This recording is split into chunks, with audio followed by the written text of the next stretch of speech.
আসসালামু আলাইকুম। তোমাদের সিভিল 4 সেমিস্টার ছাত্রছাত্রীদের জন্য সার্ভিং টু এর ৩য় অধ্যায়ের একটা ম্যাথ আমি আগের ভিডিওতে দেখিয়েছিলাম যে যখন ভিতরে অর্থাৎ যখন ২ টা স্টেশনের ভিতরে বসানো দ্বিতীয়বার সরানো হয়েছে, ভিতরে বসানো হয়েছে তখন সেই ম্যাথটা দেখাইছি। এবার দেখাবো এই ২ টা স্টেশনের বাইরে যখন দ্বিতীয়বার বাইরে বসানো হয়েছে তখন কি হবে? যখন বাইরে এই ধরনের ম্যাথ এই ২ ধরনের ম্যাথই আসবে। এই ২ ধরন থেকে যেকোনো এক ধরনের আসবে। সো আগের ভিডিওতে আমি দেখাইছি ভিতরে, এবার দেখাবো বাইরে। ঠিক আছে? ৫৮ নম্বর পেজের, ঠিক আছে, ৪ নম্বর উদাহরণ। সেই উদাহরণে এখানে কি বলা হয়েছে যে ৬০ মিটার দূরবর্তী ও ২ টা মধ্যবিন্দু। এখানে চিত্রটা বই এরকম আছে, আমি দিলাম এরকম, তুমি তোমার মতো করে আঁকাবা। ঠিক আছে? সাধারণত প্রথমে একটা কি নেব, ভূমি নেবা। ভূমি নেওয়ার পরে বলছে যে ২ টা বিন্দু সিলেক্ট করবা। ২ টা বিন্দু A এবং B, এবং এই বিন্দুর মধ্যবিন্দুর দূরত্ব কত মিটার আছে? ৬০ মিটার দূরত্ব আছে। এবং ২ টা বিন্দুতে ২ টা স্টেপ পার বসায় দিলা। দেওয়ার পরে এই ২ টা বিন্দুর ঠিক মাঝ বিন্দুতে সি বিন্দুতে একটা যন্ত্র বসানো হয়েছে। যন্ত্র বসানোর পরে এই বিন্দু স্টেপ পার প্লাস 2.125 এবং বি বিন্দু স্টেপ পার পাওয়া গেছে 1.525। ঠিক আছে? এটা কোথায় নিচু হলো না উঁচু হলো এত দরকার নেই, তুমি জাস্ট এই মানগুলো লিখবা। আবার কি বলছে যে বি এ মানে এদিকে রেখা আছে, এই রেখার বাইরের দিকে ২০ এ থেকে ২০ মিটার দূরে একটা বিন্দুতে ডি বিন্দুতে যন্ত্র বসানো হয়েছে। এই যন্ত্র বসানোর পরে স্টেপ পার পাওয়া গেছে 1.625 1.015। এখন কথা হচ্ছে এই যন্ত্রটা এই প্রথম যন্ত্রের উপরে দেবো না নিচে দেবো, সেটা কি একইভাবে সেটা স্টেপ পার দেখে। স্টেপ পার কোথায় আছে? প্রথমে ছিল এই থাকায় 2.125, এই বিন্দু তো চেঞ্জ হয়নি। এই বিন্দুতে প্রথমে 2.125 পাইছি, কিন্তু পরবর্তী পাইছি 1.625, তার মানে কম পাইছি, এই জন্য নিচে দিয়ে দিচ্ছি। ঠিক আছে? তোমরা স্টেপ পার দেখে তারপরে উপরে হবে নাকি নিচের দিক ছোট হবে না বড় হবে তোমরা দিয়ে দিবা। ঠিক আছে? এই হচ্ছে মোটামুটি চিত্র। তারপরে যে আমি এগুলো দিচ্ছি এগুলো দেখানোর দরকার নাই। এটা হচ্ছে ধাপ, অর্থাৎ এই ধাপে তোমাকে ফলো করতে হবে। এই ৬টা ধাপ আছে, এই ৬টা ধাপই তোমাকে ফলো করতে হবে। প্রথম ধাপ কি? যন্ত্র যখন সি বিন্দু অর্থাৎ যন্ত্র যখন এই বিন্দুতে আছে তখন এ ও বি এই ২ টা বিন্দুর স্টেপ পারের পার্থক্য নির্ণয় করব। এটা হচ্ছে প্রকৃত স্টেপ পার। পার্থক্য নির্ণয় করব 0.0, মানে বড় থেকে ছোটটা মাইনাস করলে 0.60। তার মানে এখান থেকে আমাকে এখানে লিখতে হবে, সাইড নোট দিতে হবে, সেটা হচ্ছে কোন বিন্দু উঁচু কোন বিন্দু নিচু। যার স্টেপ পার বেশি সে উঁচু, যার স্টেপ পার কম সে হচ্ছে নিচু। ২ নম্বর ধাপ কি? যন্ত্র যখন ডি বিন্দু, এই বিন্দু থাকাকালীন বের করলাম, এবার বের করার পর ডি বিন্দু থাকাকালীন এই ২টার স্টেপ পার। এটা হচ্ছে কি? আপাত। এটা হচ্ছে প্রকৃত আর এটা হচ্ছে কি? আপাত। আপাত স্টেপ পার হচ্ছে পার্থক্য হচ্ছে বড় থেকে ছোট মাইনাস করলে 0.61।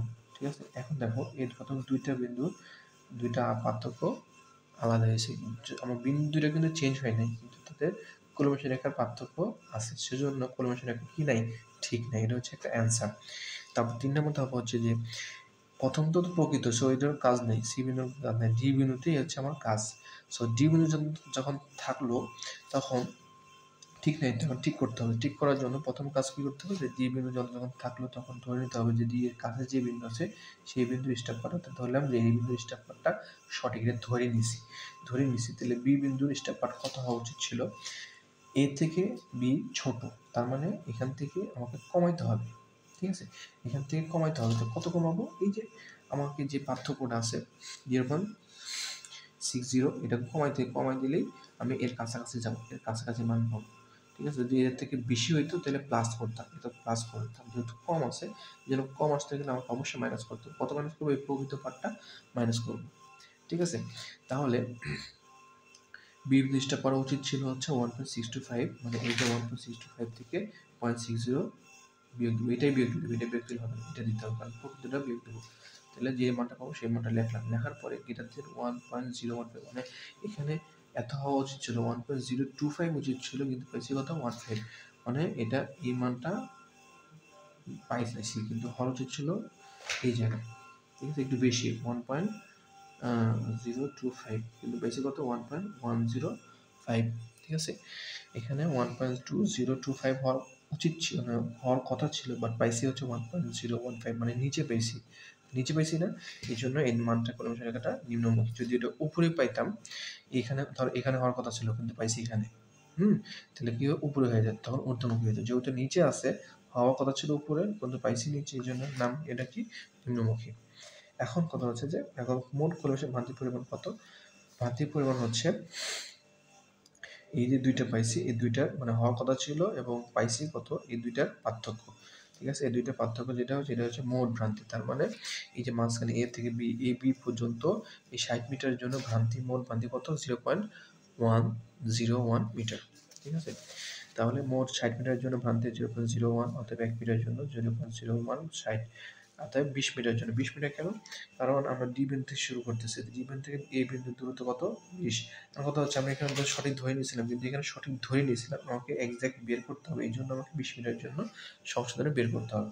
সো 20 মিটারের জন্য কত হবে? অর্থাৎ এ বিন্দুর জন্য পাঠ হচ্ছে 0.01 ইন্টু 20/60 ঐকিক নিয়মে এত মিটার। বি বিন্দু মানে 80। কেন? ডি থেকে বি বিন্দু পর্যন্ত দূরত্ব কত? 60 প্লাস 20, 80। কিন্তু এই বিন্দু দূরত্ব ছিল কত? মাত্র 20। তাহলে 80 মিটারের জন্য সংশোধনের ভ্রান্তি পরিমাণ হচ্ছে কত? 0.013 মিটার। তাহলে এখন যেহেতু নিম্নমুখী সেহেতু কি করতে হবে? দুইটাই প্লাস করবো, মানে এদেরকে উঠাইতে হবে, উপরে উঠাইতে হবে, বৃদ্ধি করতে হবে।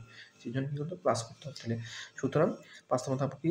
যে এই বিন্দুর প্রকৃত স্টেপ পাঠ হচ্ছে আগে যে মানটা পাইছি সেই তার সাথে যোগ দিয়ে দেবো। কত? এই যে মানটা যে পাইছি ভ্রান্তি পরিমাণ, এটা যোগ দিয়ে দিব। যে মানটা পাবো সেটা লিখবো। আর বি বিন্দুর ক্ষেত্রে সেম, আগে যে মানটা পাইছি তার সাথে যোগ দিব এই যে সংশোধনী বা ভ্রান্তি। ঠিক আছে? এই ভ্রান্তি পরিমাণ বা সংশোধনীর পরিমাণটা যোগ দিয়ে দেবো। ঠিক আছে? যোগ দিলে যেটা হবে সেটা লিখবো। এখন এই দুইটাই হচ্ছে আমার কি এ ও বি বিন্দুর প্রকৃত পাঠ। হয়েছে কিনা সেটা কি করতে হবে? নিরীক্ষা করে দেখাইতে হবে। অর্থাৎ এই দুইটা পার্থক্য বের করে আগে প্রথম যে পার্থক্য বের হয়েছে তার সাথে যদি মিলে যায় তাহলে অঙ্ক হয়েছে, আর যদি না মিলে তাহলে অঙ্ক হয়নি। ঠিক আছে? আশা করি তোমরা ম্যাথটা বুঝেছো।